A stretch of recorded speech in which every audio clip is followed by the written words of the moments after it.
Muchísimas gracias.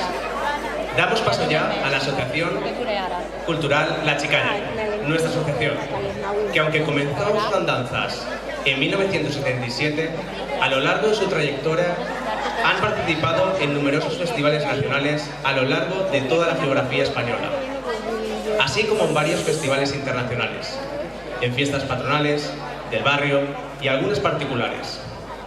Desde sus inicios formamos parte de la Federación de Folclore de la Comunidad Valenciana. Hemos participado en el concurso de Sona la Dipu de 2015, quedando finalistas en primera fase y por ello actuando en la final realizada en el Teatro Principal de Valencia.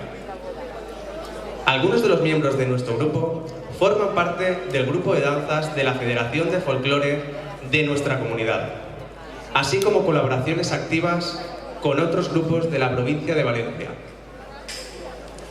Queremos dedicar esta actuación a todas aquellas personas que de alguna manera han participado en nuestra asociación a lo largo de todo su recorrido, a todos los socios que ha tenido nuestra asociación y a aquellas personas las cuales que con sus inquietudes por el folclore hicieron posible que la Chicalla empezara a caminar. También queremos dar las gracias a doña Marián de Haro Martínez, creadora del cartel del festival de este año como el de años anteriores.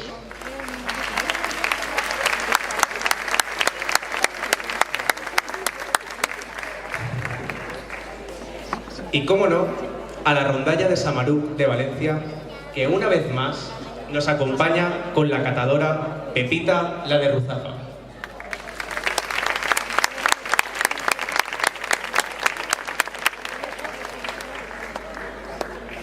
Empezaremos nuestra actuación con el copeo de Onteniente, baile que se baila en círculo procedente de la capital de la comarca del Valle de Albaida.